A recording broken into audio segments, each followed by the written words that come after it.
एक व्यक्ति राजा के दरबार में गया और बोला, महाराज, मुझे आप अपने दरबार में नौकरी पे रख लीजिए।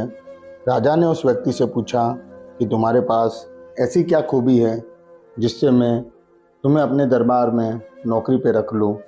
उस व्यक्ति ने कहा, महाराज, मेरे पास वो खूबी है जो आपके इस राज दरबार में किसी भी मंत्री से लेकर संतरी तक के पास भी नहीं है। राजा ने कहा, अच्छा है, तो बताओ वो कौन सी खूबी है तुम्हारे पास। उस व्यक्ति ने कहा, महाराज, मेरे पास ऐसी खूबी है कि मैं किसी भी व्यक्ति का चेहरा देखकर उसके बारे में बता सकता हूँ। राजा ने कहा, बहुत अच्छी बात है, तुम आज से हमारे दरबार में नौकरी कर सकते हो। राजा ने अपना घुड़साल उसके जिम्मे सौंप दिया और बोला, तुम हमारे घोड़े की देखभाल करो। कुछ दिन बाद राजा ने अपने सबसे प्रिय घोड़े को लेकर उसके पास गया और उस व्यक्ति से पूछा, बताओ इस नस्ली घोड़े के बारे में। उस व्यक्ति ने कहा, माफ़ कीजिए महाराज, ये घोड़ा नस्ली तो नहीं है। राजा ने कहा, ये कैसे हो सकता है, मैंने इसे लाखों मुद्रा में खरीदा है।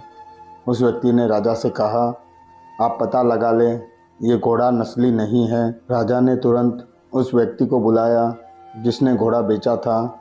राजा ने उसे बोला, तुम सही सही बताओ, क्या ये घोड़ा नस्ली है।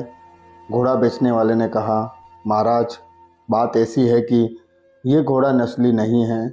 बचपन में घोड़े की माँ मर गई थी, मैंने इसे गाय का दूध पिला पिला कर बड़ा किया है। राजा खुश हुआ।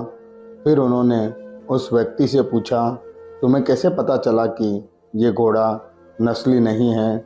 उस व्यक्ति ने कहा, महाराज, नस्ली घोड़ा जब भी घास खाता है तो मुंह ऊपर करके खाता है। ये घोड़ा मुंह को नीचे करके गाय की तरह खा रहा था, तभी मैं समझ गया था कि ये घोड़ा नस्ली नहीं है। राजा बहुत खुश हुआ और उसे ढेर सारे गाय, भैंस, मुर्गा इनाम दिया। इनाम पाकर वो व्यक्ति भी बहुत खुश हुआ। कुछ दिन बाद राजा उस व्यक्ति को बुलाया और बोला, ये हमारी रानी है, इसे मैं दूसरे राज्य से शादी करके लाया हूँ। यह बहुत खानदानी है, तुम बताओ मेरी रानी कैसी है। उस व्यक्ति ने कहा, महाराज, माफ़ कीजिए, आपकी रानी खानदानी नहीं है। राजा सोच में पड़ गया, तुरंत अपने सासू माँ के पास गया और बोला, क्या हमारी महारानी आपकी बेटी नहीं है। जो बात है सही सही आप मुझे बताओ। राजा की सासू माँ बोली, महाराज, बात सही यह है कि ये मेरी लड़की नहीं है।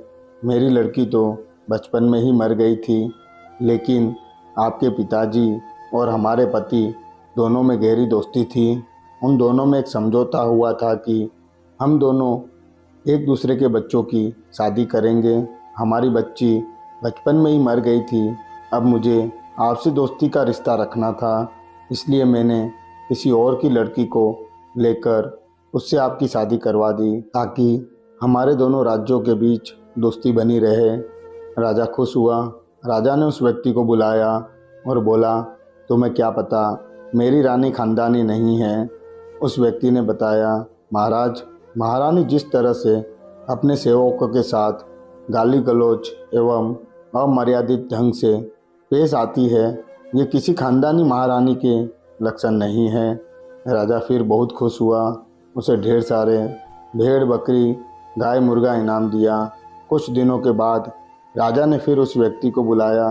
राजा को अपने ऊपर विश्वास था, फिर भी राजा ने कहा, मेरे बारे में कुछ बताओ कि मैं कैसा राजा हूँ। व्यक्ति ने हाथ जोड़कर कहा, महाराज, बता तो दूंगा, लेकिन पहले आप ये वादा करो कि आप मुझे जान से नहीं मारोगे। राजा ने कहा, वादा रहा, मैं तुम्हें जान से नहीं मारूंगा। आप महाराज हो, ये बात तो सही है, लेकिन आप राजा के पुत्र नहीं हो। राजा को बहुत गुस्सा आया, ये कैसे हो सकता है कि मैं राजा का पुत्र नहीं हूँ। राजा तुरंत अपनी माँ के पास गया और बोला, माँ, सही सही बताओ, मैं किसका पुत्र हूँ। राजा की माँ ने कहा, हाँ बेटा, बात सही है कि तुम हमारे पुत्र नहीं हो। हमारा पुत्र तो बचपन में ही गुजर गया था। इतने बड़े राजकाज की देखभाल करने के लिए हमने हमारे चरवाहे का पुत्र लेकर गोद ले लिया और अपना राजा बनाया।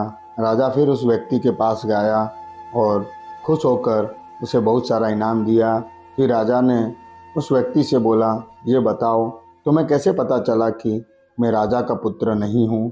तब उस व्यक्ति ने बोला, महाराज, जब कोई राजा खुश होता है तो इनाम में हीरा मोती सोना चांदी देते हैं, लेकिन आप जब भी मुझ पर खुश हुए तब मुझे आप भेड़ बकरी गाय इनाम दिया। इसलिए मैं समझ गया कि आप किसी राजा के पुत्र तो नहीं हो सकते। इस कहानी से हमें ये सीख मिलती है कि कोई भी व्यक्ति भले ही कितनी ऊंची पद पर पहुंच जाए, लेकिन उसका मूल गुण उसके शरीर से कभी नहीं जाता। आप उस व्यक्ति का व्यवहार का अध्ययन करके पता लगा सकते हैं वास्तव में वो व्यक्ति खानदानी है या नहीं। उसके व्यवहार देखकर हम बता सकते हैं कि वो किस खानदान का है, क्योंकि हम सब कुछ छुपा सकते हैं लेकिन अपना व्यवहार नहीं छुपा सकते। इसलिए जब आप किसी व्यक्ति के बारे में पता लगाना चाहे तो उसके व्यवहार को देखना चाहिए, तो पता लग जाएगा कि सच्चाई क्या है। दोस्तों, कहानी अच्छी लगी हो तो सब्सक्राइब ज़रूर करना। धन्यवाद।